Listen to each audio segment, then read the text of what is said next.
Welcome back to the deep dive. So, our mission today is to really cut through the noise. There's been this sudden, pretty significant global escalation. We're looking at a whole stack of sources here, detailing these rapid geopolitical moves from the U.S., all of it coming right after that situation in Venezuela. And it's raising the temperature, across three continents at once. It really is. It feels like a classic strategic pivot, Mm-hmm. you know, where one sort of localized action just sets off this global cascade. And if you look through the material, the common thread is, well, it's a major acceleration toward potential conflict. Yeah. And it seems to be driven by two main flashpoints. First, this aggressive challenge to Russia in the North Atlantic. And second, a really large-scale airstrike in the Middle East that has, I think, fundamentally changed the rules of the game. Right, which is why this deep dive feels so urgent. We're going to focus on three big areas. First, the actual details of the U.S. military strikes, what they did and why.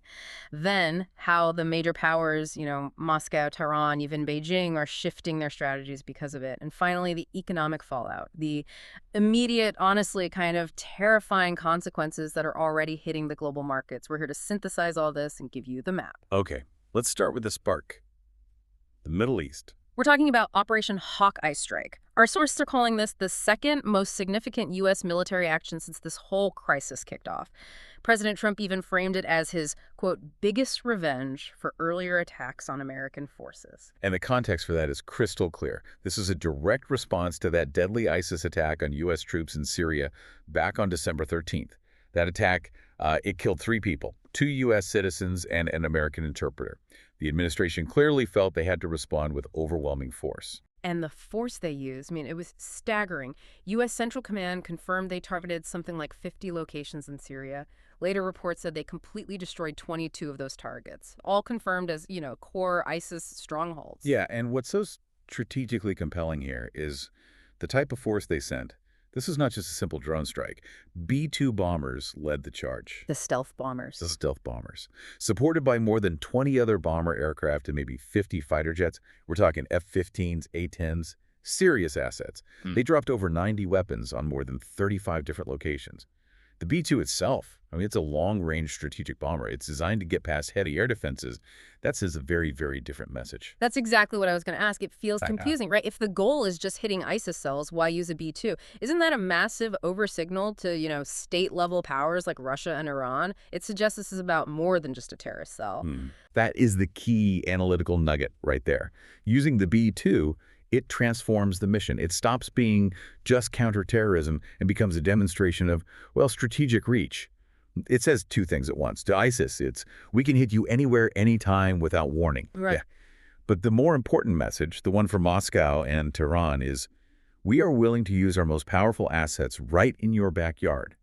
It's a statement of global military dominance. And they weren't totally alone in this. The sources mentioned Jordan cooperated. They sent F-16s. So there was at least some regional buy-in, even if the bigger NATO allies are already starting to look a bit shaky. Absolutely. The immediate goal might be ISIS, but the global consequences that the U.S. has drawn a brand new line in the sand. They're explicitly warning everyone that they will find their enemies anywhere in the world, and that they will not spare any country that helps attacks on American soldiers. The entire global security apparatus heard that warning loud and clear. So the ripple effect from Hawkeye, it didn't take long at all.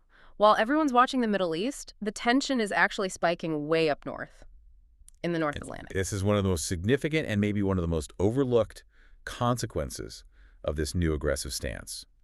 Our sources are saying the U.S. is now aggressively challenging Russia's traditional interests there. Yeah. Washington is basically making a play to establish the North Atlantic as its own domain. Right. They're aiming for total control by 2023. It's audacious. And to really get how audacious that is, you have to appreciate the North Atlantic's importance. It's a massive global trade center, second only to the Indian Ocean, really. Thousands of Russian ships, commercial, naval, they use those routes every single month. It's a lifeline for them. Precisely. Which is why Russia's reaction has been so intense. Moscow sees this as just naked aggression. They're using very strong language. One source mentioned the term dadagiri, which is Hindi. It translates to something like bullying or Or strong-arming. the local thug.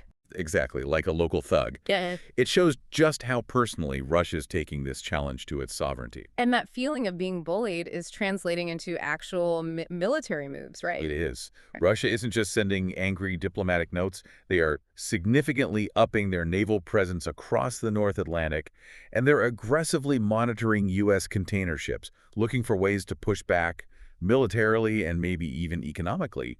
The stakes are huge. Okay, so let's shift back to the Middle East because the situation with Iran, it feels like it's become the most combustible point on the planet. Right after the Syria strike, the U.S. issued a direct threat to Tehran. And what's fascinating is the specific nature of that threat. It's tied directly to Iran's internal problems. The U.S. has warned Iran of a massive airstrike if the government cracks down hard on the ongoing protests. And these aren't vague threats. They're talking about targeting the power structure of Khamenei himself. And the sources confirm this internal unrest is serious. We're not just talking about street protests anymore. There are reports that protesters actually managed to remove Khamenei's flag from inside Iran's parliament building. That's a huge symbolic blow, and it suggests an instability that the U.S. is, well, clearly trying to leverage. Which brings us to the question of imminent action. The U.S. Navy and Air Force have issued a NOTAM, a notice to airmen and mariners. Okay, and a NOTAM is usually just a safety warning, but the timing is what matters. The timing is everything. They issued a very similar NOTAM right before the Venezuela strike, so issuing one now. It basically signals they're gearing up for something big. It could be a major attack on Iran, or maybe a second, even bigger strike on Syria. And we know U.S. B-2s and fighter jets are active in the region, so this isn't just talk. So the U.S. is challenging Russia in the Atlantic, threatening Iran in the Middle East. How are America's allies handling this very go-it-alone approach? The sources suggest it's causing some severe strain. Severe strain might be an understatement.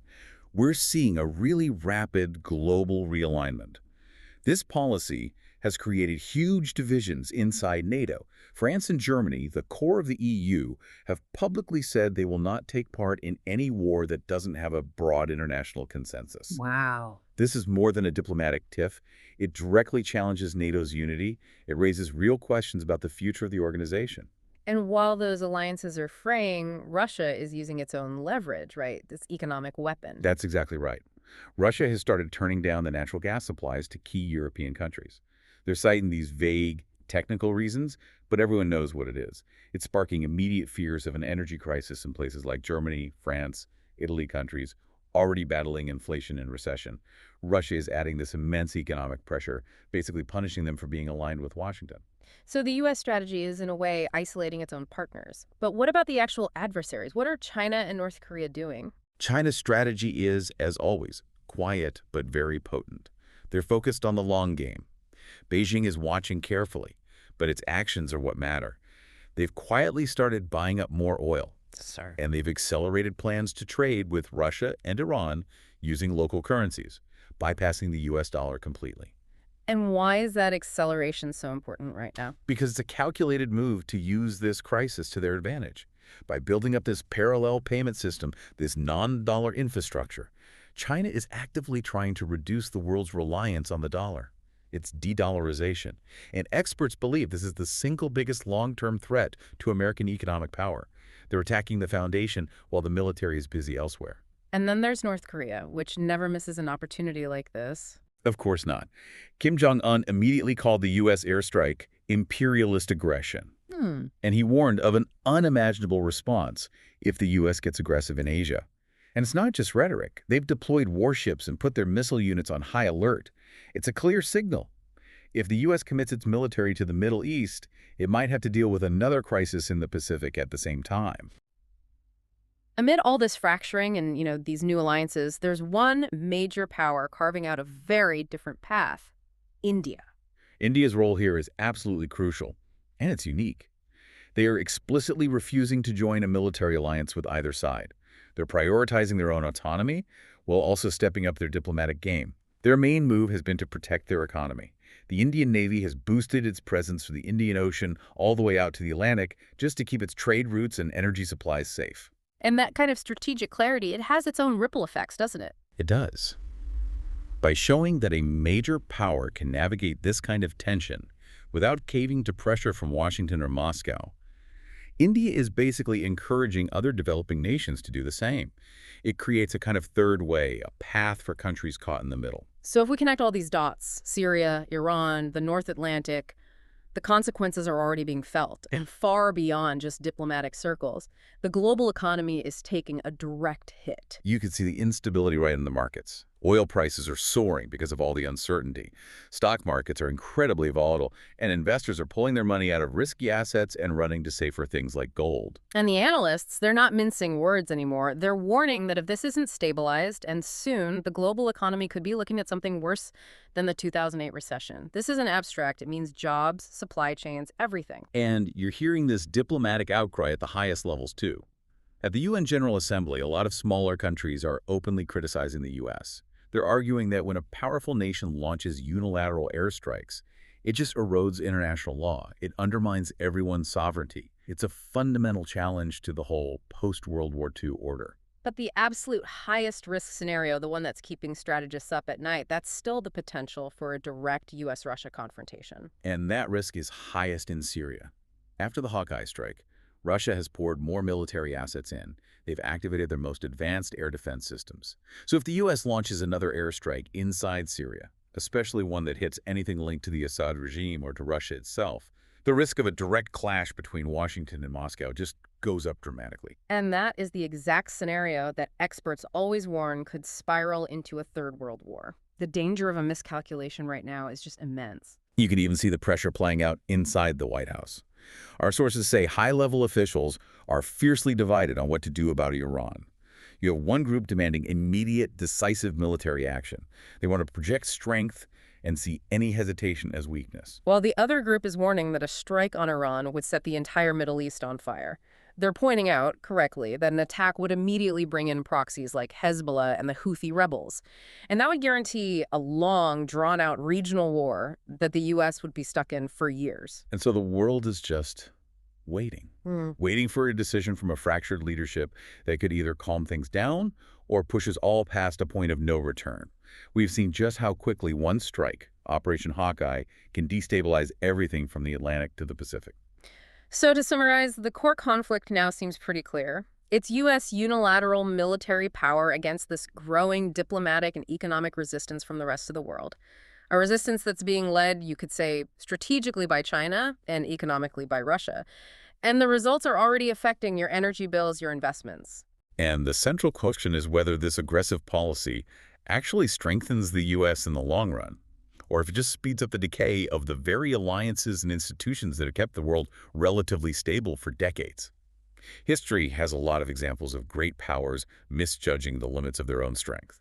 So given the escalating tensions in the North Atlantic, the threat of de-dollarization, the open defiance from adversaries, and this looming economic crisis, How likely is it that global leaders, especially those facing pressure at home to act tough, will choose the slow, hard path of negotiation over the seemingly easier, more decisive path of collision? That's the question you should be asking as you watch the headlines in the coming days. until next time.